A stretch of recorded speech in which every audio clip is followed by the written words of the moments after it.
Max Holloway wants Mark Coleman to wrap the BMF title around the winner of him versus Justin Gaethje. Speaking to MMA Junkie, Max said the only correct answer is Mark Coleman, especially with what he went through recently with his dog, and his dog waking him up to go save his stuff, and he goes in there and runs for his dog. The guy's a G. The guy's a real-life BMF. That would be sick if he did it. It would be an honor to get him to do it. The belt is the belt. The belt is cool, it's whatever. The things that can come with the belt can be life-changing, so we'll see what happens. But I'm more excited that I get to share the octagon with Gaethje. It's amazing. It's amazing to share the octagon with a future Hall of Famer and him, and title or no title, being able to fight him is one of the best things I'm looking forward to. Mark Coleman posted this to his Instagram earlier today. He wrote, "I'm so excited today. The UFC is bringing me in, giving me and my daughters tickets to see the biggest show ever, UFC 300 in Las Vegas. So stoked. Let's go, the BMF belt, that's the one I'm excited about. The main event is huge as well. The whole card is sick. See you there. What a great day to be alive. Be the best version of yourself you can be. You never know when you're gonna need it." What's up, everybody? Good afternoon. I'm so excited. UFC's bringing me into UFC 300. I'm in training. I'm gonna back up for every fighter. Let's go. Sober school, carnivore diet, nice extra tennis. And the house for life. Who's in? What's up, King Martello? Sean O'Malley hints that he's fighting at the Sphere in September. As you guys know, Sean recently announced that his next opponent is officially Merab. On X, Sean posted this. He wrote Shooktember. Ray Longo responds to the majority of the MMA community calling for Chris Weidman's victory over Bruno Silva to be overturned to a no contest. Ray says regardless of the controversy, he's happy with the way Weidman fought in the first 2 rounds. Regardless of how it scored, we all agree we saw a different guy than we've seen in a while. That's the first thing. I mean, and round 1, you could score a 10-8 technically for control time. He was kneeing him in the head. I mean, I'm not saying it could, but I mean, there was no evidence Bruno Silva was going to do anything. Round 2, again, he came out and there might have been one eye poke, but what people have, Weidman got thumbed in the eye. There's a picture of it. And because he didn't complain about it, everybody's acting like he's the guy. They both eye poked each other. One guy chose to handle it one way and one guy chose to handle it another way. It's an unfortunate thing in MMA, and I'm sure Weidman didn't do it on purpose. But you know what? No matter how they scored that fight, as a coach and as his guy that's seen him and been through a lot of with him, I'm just happy to see the way he fought. I really do. And he had the guy went through a horrific injury. I'm wincing while he's throwing that right kick. He don't give a this guy. He's crazy. So I like what I saw. I don't care if they DQ. I don't care what it was. To me, it's a win either way. And I don't, again, eye pokes aside, that guy proved something to himself and to a lot of people at 39 years old after a horrific injury like that. I don't give a that's my really gut feel. I'm happy with what I saw. He's a winner no matter how they scored that fight. That's it.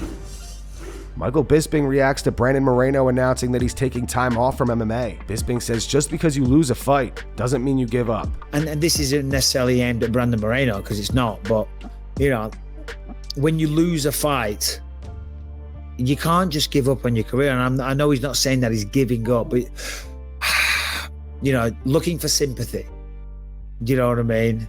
It's like it's a tough sport. And that's what it is. It's a sport. Someone wins, someone loses. When you win and you celebrate, because it's not just Moreno, we're seeing it's kind of a trend recently. When people start losing fights, they say, "Oh man, I can't handle this." It's like, well, what are you going to do? You're going to give up?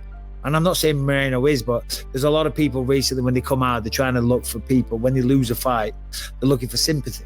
It's like, well, you lost that fight. You have dished it out to many people many times, and you've been the cause. I'm not talking about Moreno, I'm meaning one. Whoever it is, has been the cause of people going home, beaten up, going to the hospital, losing half of their paycheck, hopes and dreams smashed to bits. But you've got to be man enough or woman enough and strong enough to keep going. I mean, you got to remember that this is why we start this career. You know what I mean? For a lot of people, it's a lifelong journey. You start martial arts as a kid. For other people, they have a harder path, a harder entry. Sometimes the combat sports lifestyle chooses them because they didn't have many options in life, you know. Listen, I wish him all the best. I do. I'm a fan of Brandon Moreno. I really am, you know, but I'm not a fan. And this is, again, not aimed at him. Just people, when they lose, you know, kind of feeling sorry for themselves a little bit. You know, you can't do that. You know, you can't. You got to give it, and you got to be able to take it. You got to be the hammer and the nail. You got to be a tough guy after a win or a loss. Do you know what I mean? So anyway, I'm not saying anything bad about him. Brandon's an incredible fighter. Robert Whittaker discusses Conor McGregor versus Michael Chandler. Rob thinks that Conor lost a bit of his draw, and the hype for that fight has died down.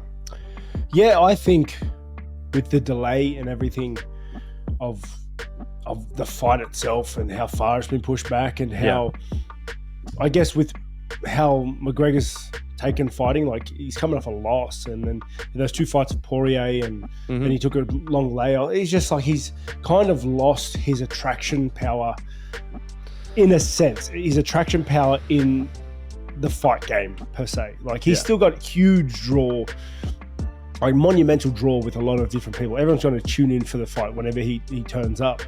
But I think just like from a pure fighting standpoint, he's lost a lot of his attraction there. Yeah.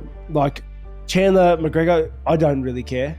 Like, I'm not really worried about, because I think the division's moved on. I think there's harder people to fight between both of them. I think there are a lot of guys in that division now that like really high level. Like how long has it been going for? There's 2 years, the layoff, like roughly. I feel like the guys have gotten better.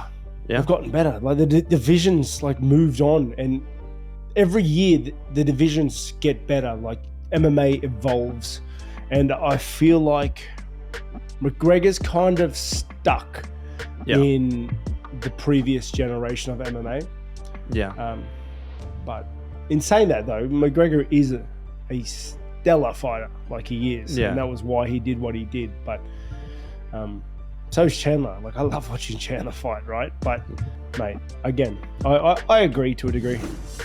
It looks like Dricus Du Plessis is now ready to fight Israel Adesanya. As most of you know, Izzy recently claimed that he was completely down to fight Dricus at UFC 300. However, Dricus and his team declined. Today, Dricus posted this to his Instagram. He wrote, "Looks like someone wants another beating in Australia. I'm in. I also wouldn't want to fight the King of Africa on home soil. Manifestation's working good for you again. Hashtag still knocks. Hashtag proudly South African. Hashtag prepare to be amazed. Hashtag champion of the world." Ariel Helwani reposted this to X. It says Dricus Du Plessis versus Israel Adesanya. Confirmed for UFC 305 in Perth.